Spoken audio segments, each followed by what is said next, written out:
Hello everyone. In this video, I will take you to the topic Walter Scott and historical novels. Before moving on to the particular topic, we will have a quick look on Sir Walter Scott and historical novel. Sir Walter Scott, born on 15th August 1771, Scottish historical novelist, is a poet, playwright, and historian. His famous novels are Ivanhoe, Rob Roy, Waverley, Old Mortality, The Heart of Midlothian, and The Bride of Lammermoor. His narrative poems include The Lady of the Lake and Marmion, and he died on 21st September 1832 at the age of 61. And the particular literary movement he is associated with is Romanticism. Then, about historical novels. Historical fiction is a literary genre in which the plot takes place in a setting located in the past. The definition is very clear. It's a particular literary genre in which the plot takes place in a setting located in the past. The term is commonly used as a synonym for historical novel. Moving on to our topic, Walter Scott and historical novel. The one name that comes to mind when we think of historical novel is Scott's, because most of his novels are historical in the sense that they deal with historical events and characters. It is he who showed his interest in the past and developed an almost a new genre, the historical novel. He developed this new genre called historical novel. For this reason, he is called as the father of historical novel. In this field, his contribution is memorable and notable. Before Scott, there were few novelists tried to write historical fiction, but none of these writers possessed any feeling of historical realism.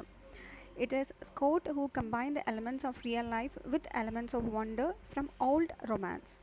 His first novel, Waverley, deals with the ancient Scottish manners. Guy Mannering and The Antiquary also deal with the past.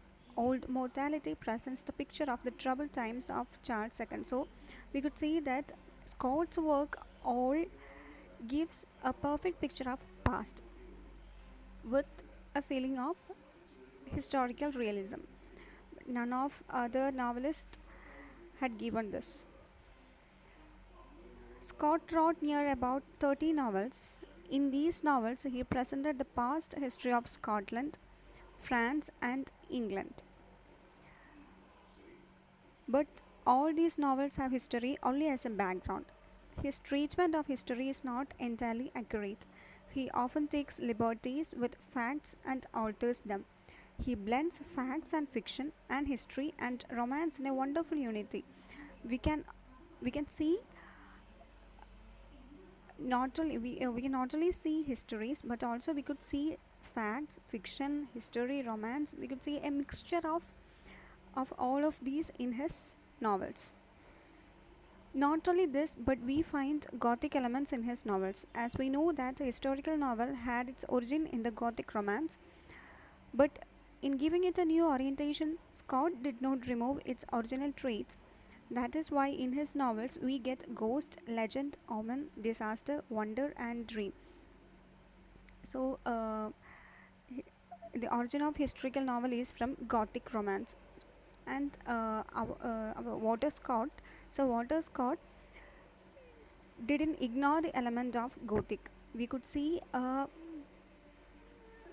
Gothic traits in his historical novels. Scott was the first novelist to recreate the past. He did not make history a record of dry facts. He made it a suitable stage on which men and women played their roles. He could draw his characters directly from the history of particular phases. They are living characters, they are both types and individuals. They are fine pieces of imaginative recreation. We find a large number of characters in his novels, but it is astonishing that Scott never suffers from repetition. So uh, we we the readers also won't get bored by reading his novels, because though there is a lot of characters, none of the characters shows a repetition. It has been pointed out above that Scott created historical realism. To do it, he employed proper language. To create an illusion of the past, he used a rhythmic and archaic language. In his use of the Scottish vernacular, Scott is exceedingly natural and vivacious. Those who showed their interest in historical novel became Scott's followers. So we could easily say that Walter Scott. So Walter Scott is a great writer of historical novels. He is rightly called as the father of historical novels. As a historical novelist, he is higher than any other novelist. So thank you and have a nice day.